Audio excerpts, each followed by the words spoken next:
Good day, Western Standard watchers. I'm Nigel Hannaford, and we're here to talk about what's been going on this week in the election. I have with me here today Mike Solberg. Mike is a partner at New West Public Affairs, based here in Calgary. Mike, you're a former staffer in the Conservative government of Stephen Harper, I think. You bet. So you're one of those Solbergs? I am. Yes. Okay. And your business is knowing what's going on. Correct. All right. Well, Correct. you're the man we want. Mike, good afternoon. Thank you. We are. Oh, you're so kind of come over, Mike. We are going through. We're through the first week of very important election campaign. In your view, did anybody fall off their chair, land a direct hit, score a home run? How are the two parties doing so far, in your view? Sure. No, and that's the question. I think we're all looking back to see how the past week was won. And in my opinion, I don't think there's been any knockout punches delivered yet. I think we're still working towards actually defining the campaign narrative. I think that both parties are doing their work to try and earn the support of Albertans and try and define the ballot box question that they'll ultimately go in to the ballots on May 29th and cast votes with those issues in mind. But I'm not sure that we've come to a conclusion on that yet. And I think both parties still obviously have some life in them going into week two. So I shouldn't ask you what the ballot question is because we don't know yet. Well, we know what the parties want them to be. I'm not sure that the narrative has really gone and kind of made its way through the general public, the voting public. I'm not sure that that's clear yet. The race is so close still, and I think once and if one of these parties start to pull away, well, then I think we can probably start to conclude what that ballot box question ultimately will be. But right now, no conclusions yet. Mike, it's very interesting that you said that this has not dribbled down to the general public yet. We both were in different places, worked the 2019 provincial election campaign. Yeah, it's only 3.5 weeks. It's not even 3.5 weeks to the vote. But it doesn't really feel like there's much buzz. There's not much going on. I mean, is it just me or are you feeling the same thing, that this campaign is not like the 2019 campaign? No, for sure. No, you and I share that view. I think it's been somewhat lackluster compared to 2019 in the first week. And I think there's why do you think reasons that is? for that. Oh. Well, I think I think there's a couple of reasons. One, I think that in 2019, there was a lot of optimism in the 2019 campaign was the culmination of the long work that Jason Kenney had done to merge the two right-wing parties in the province, bring them together as a unified movement, and then go into the 2019 campaign and ultimately win. So there was a lot of kind of buzz around that election. There was a lot of, I think, issues that needed to be resolved. Rachel Notley oversaw the largest economic contractions in Alberta's history at that time. So there was change in the air.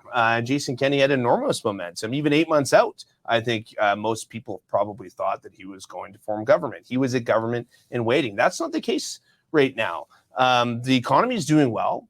Jobs have recovered. In fact, a lot of reports have shown that all of the economic damage that was done during COVID has already been unwound. So I don't think anybody's going to mind with punishing the sitting government because of missteps with the economy. The UCP have that narrative in their side. The NDP don't have it in their side. So if we're not voting on the economy this time, well, what are we voting on? And I think that that's still playing out. And that's probably why the campaign has been somewhat lackluster so far, because the issues aren't clear. And Rachel Notley and Daniel Smith are both known quantities. We're not dealing with new personalities here. Whereas Jason Kenney, granted he was a longtime federal minister, was new to the provincial stage. So there at least was some drama and excitement around that. That's not the case with Rachel Notley and Danielle Smith. Danielle needs to get a blue Dodge truck. Yeah, she needs something. Yeah. Okay. Well, all right. If it's not about the economy, and you're right, it really shouldn't be.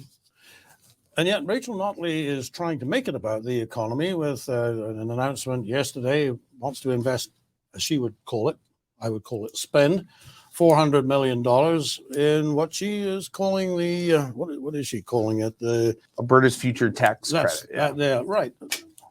Talk to me about that. What is this actually an investment, or is this just I noticed there was a payoff to the union buddies in there in a training program. I'm like, what is this really all about? Yeah, well, I mean, tax credits are a way to incentivize investment into our economy, and they only are paid out when these profitable companies who are enjoying the tax credit are profitable, and that's how these tax credits, kind of operate. And it is kind of the inverse to at least the managing style of the UCP in 2019, who were quite immune to the tax credit conversation. They eliminated the tax credits that were created by the then Notley government almost right away. That eventually changed. One of the biggest policy planks that the UCP have put feather in their cap over is the film and television tax credit, which did an extraordinary job in attracting big productions to Alberta and big money. Rachel Notley is now trying to do the same, but of no surprise. Their government had it in 2015 to 2019, and now a Notley government would certainly do it again. Frankly, I think it's smart. We should be incentivizing and offering economic opportunity and incentives like tax credits to companies all over the world. We should make this a competitive jurisdiction. So I thought that was a smart policy from Rachel Notley. Right. Okay. That's she says that it will pay for itself. I think we've heard other people say that large expenditures will pay for themselves. You have? So you're buying it. Well, I mean, I'm buying tax credits as a way to bring investment to the economy, because they're only paid out when these companies are paying taxes, therefore profitable in the province. So, I think we're right to be skeptical of these things, how they work in practice. She was light on details. We need to see what the eligibility criteria and these types of things are, and that type of stuff, of course, won't be fleshed out until if Rachel Notley were successful in winning this race, and the jury's still out on what's going to occur there. So we'll probably not have the details that I think you and I need, Nigel, to really break this down. Okay, let's move on then. Let's talking about details. Yeah. Yesterday there was a feature announcement from the UCP in which some people say they got the numbers mixed up. We're speaking here of the ASO report. Rachel Notley said this is 87. It's going to cost $87 billion to do what we want to do, which is carbon net zero by 2035. The announcement was, well, that's a lot of money, isn't it? Mm-hmm. And yet now there's some controversy about just how much money that is. Can you explain that for the viewers? Well, yeah. So, the controversy is hardly a controversy, in my opinion. The UCP made the claim that under the NDP's plan to decarbonize the electricity grid by 2035, it would cost $87 billion. Mm-hmm. And this was cited through this independent research firm called Novius, as well as ASO themselves, and they pulled data from both reports. ASO, maybe we should just explain what that is. Yeah, Alberta's electricity system operator. They're the regulator of Alberta's electricity system. Okay. Yeah. And per their report, they pulled details from both, and that was the conclusion they came to.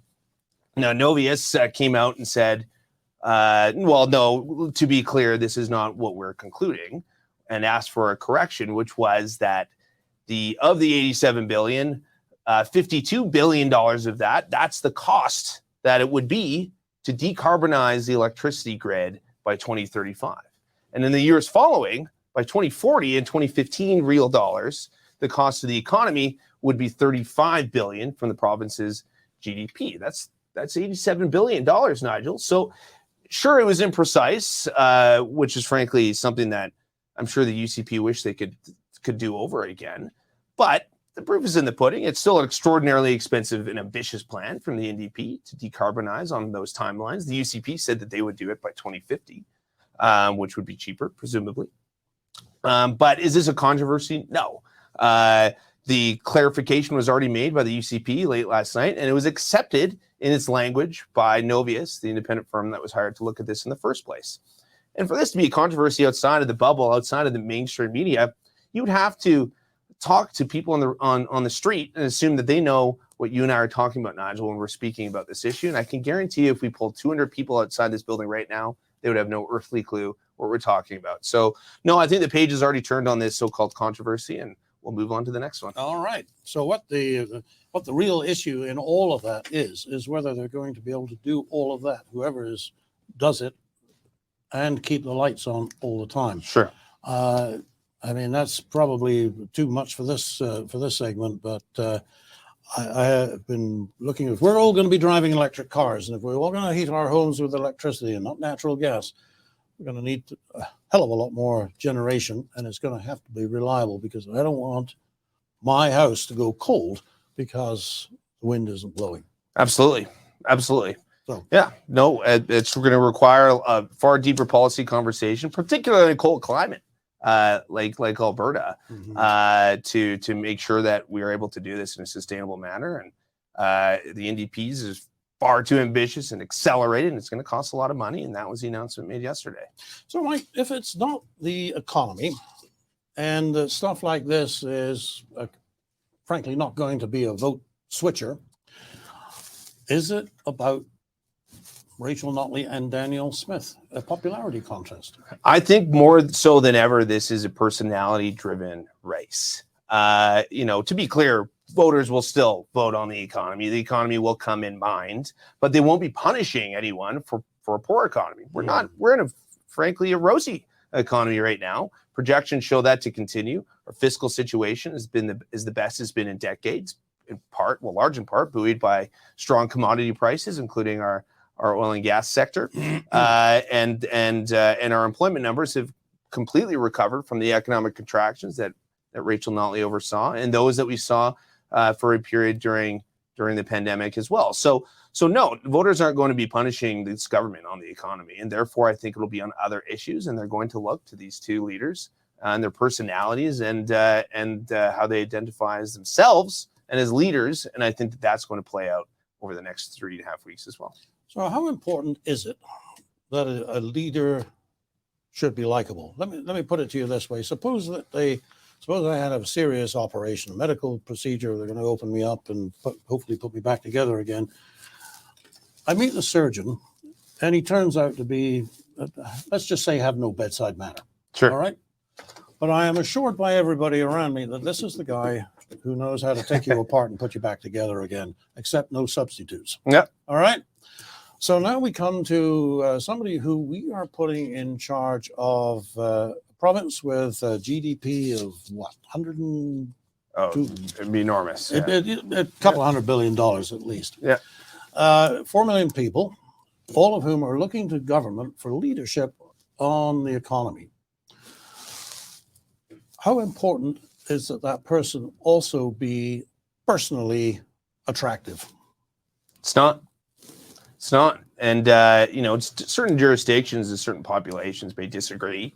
But we've seen it before, and there are many examples of steady hand leadership being rewarded by a vote at the ballot, despite their distaste for their lack of personality, lack of persona, lack of charisma. Not many people like Stephen Harper are really itched to sit down and have a beer with him, yet many regard him as that's the one thing he probably wouldn't have had, actually. Maybe a Coke or a hamburger. Not a beer. Yeah, not a beer. Exactly. But many regard him as perhaps the best post-war prime minister this country's ever had. Folks weren't exactly itching to hang out with Jason Kenney either in the lead up to 2019 or after. And he enjoyed the strongest mandate in provincial history only 4 years ago. So, no, I don't think that it's necessarily important that a politician is well-liked in order to be successful. So if you had advice for Danielle Smith, what would it be? Danielle Smith, I think, can lack on message discipline at times. Mm-hmm. She's naturally curious, which has aided her in her career. That's what's made her a brilliant thinker and a brilliant prognosticator and pundit, and has joined a long career in journalism and radio. But it's not often something that you want to carry into a political career. And I know she's been working on that. But being stronger on her message discipline, being able to pivot and punch back and play the political game a little better, I think, is something that I would advise her had she asked me for my advice. And ensuring that, at least during this campaign, that voters are reminded every chance she gets, every time she's on the radio, every time she's in front of the press, in front of the cameras, that she's reminding Albertans what 2015 to 2019 looked like. We had double-digit unemployment in both major cities in Calgary and Edmonton. outside of the Maritimes, that was the worst unemployment numbers in the country at the time. There was the worst economic contractions in Alberta's history including the Great Depression during those 4 years. And granted, not all of this was Rachel Notley's to blame. There was a complete collapse in the energy sector, but that is the undisputable fact. And she should be doing a better job of reminding Albertans on that. So should she in fact be making herself more available? Perhaps. Don't take the Joe Biden approach. Perhaps, but I think there's something to be said about sometimes going down too deep of an esoteric policy rabbit hole. Regular Albertans won't care all that much about some of these global market forces and Alberta's investor response to it. Sure, Danielle Smith can talk circles around us on that. She's brilliant. But in a campaign where we have to be very clear in our campaign messaging, our political messaging, and while the UCP do need to present a forward-looking vision, what will a UCP government do over the next 4 years? They also have to remind people about what an NDP government looked like from 2015 to 2019, and what's at stake should they decide to re-elect Rachel Notley again. What did that government look like? Let me think. We'll have to, okay, 3.5 weeks to go. Yeah. Let's see what they do with our good advice. Yeah, let's see. Mike, it's been a pleasure to have you aboard. Thanks so much, Nigel. It's good to catch up. Yeah, pleasure to be here, always. Ladies and gentlemen, I'm Nigel Hannaford for the Western Standard. Canadian Shooting Sports Association. Without the CSSA, our gun rights would have been taken long ago. These guys are on the front lines helping to draft smart and intelligent firearms regulations and legislation in Canada, and more importantly, educating the public about how we keep guns out of the hands of the wrong people. To become a member, it's absolutely worth every penny. You can become a Western Standard member for just $10 a month or $99 a year for unlimited access.